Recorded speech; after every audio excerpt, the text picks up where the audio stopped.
Holy cannoli, Batman. I think that we all have to agree that episode number 3 of Shield Hero has to be one of the coolest episodes of Shield Hero yet. Now, there was one glaring fault, and I totally am going to talk about that. But can we all come together and just agree on what a badass opening for Shield Hero that was? We didn't even get the OP till about 5 or so minutes into the episode. The beginning of the episode was basically Naofumi rounding out the troops, right? He was getting everybody fired up, getting the armies fired up. Like, I got so much like Marvel, like Avengers type vibes from the beginning of this episode of Shield Hero. I was next level freaking hype. Then when it finally does transition into the OP, I was all about it. Like, this episode was just so freaking cool. And you have all the little different moments in the episode, and obviously, RIP to all them soldiers, like 50-60% of all the forces that were sent to take on the Spirit Tortoise were just, RIP, wiped out. Thankfully, our homeboy in the Queen's army, the one who had originally helped Naofumi, in his missions before, the mage girl who had helped him before, they all live. So the familiars that we know, well, at least so far that we know of, they all live. So that's a big but oh my god, like, I was hyped for this episode from beginning to end. From the moment that they're rounding out the troops to the moment that they cut off the tortoise's head at the end. Like, this episode was just absolutely freaking fire.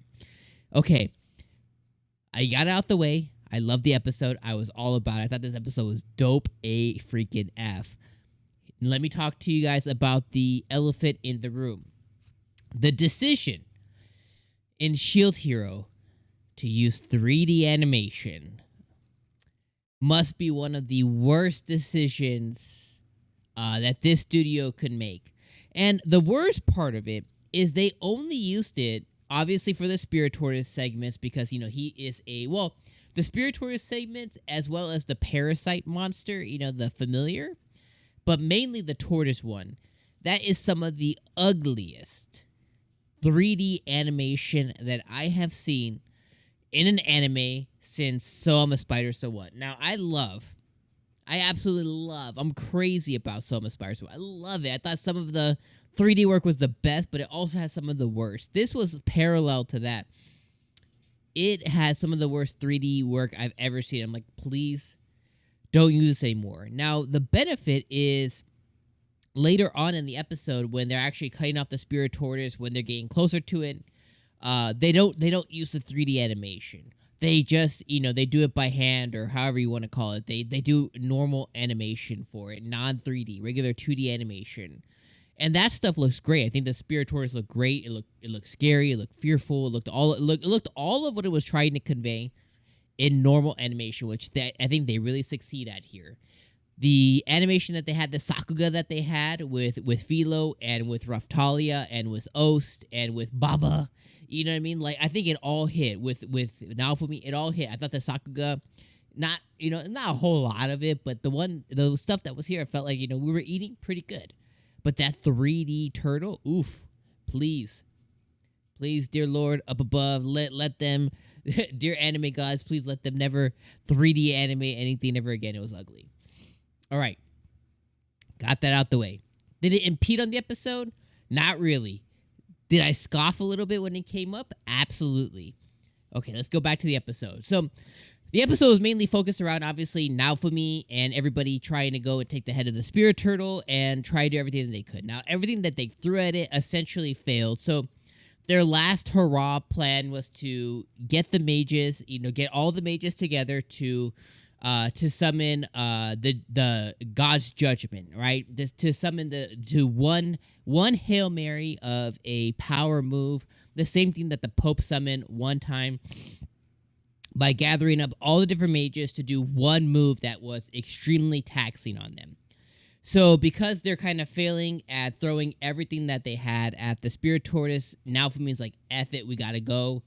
We got to get close to the Spirit Tortoise because the Spirit Tortoise had begun doing like its spike move, where because it had sustained damage, that it was using its magical spikes to essentially just wipe out everybody, and it was being extremely effective because those things were ridiculously powerful.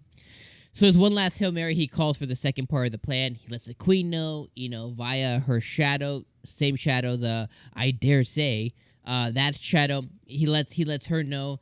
They go pull it off. The mages, they pull off the God's Judgment one time. It causes a gash in the neck of the turtle, which the one thing that threw me off just a little bit is originally he said that the mages were going to pull off one power move, which I did, before I knew it was God's Judgment. They're going to pull off one power move, and it was going to cause a hole, and then the tortoise was going to fall in the hole.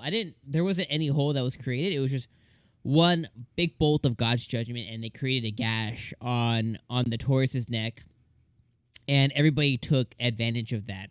So Naofumi immediately sent Philo and Raphtalia to go and follow up on that gash, which they did. They pulled off some new moves. Like their moves were hella sick too. Let me see if I can find it as I kind of try and talk through it here. But their moves were hella sick. So they pulled off 8 trigrams.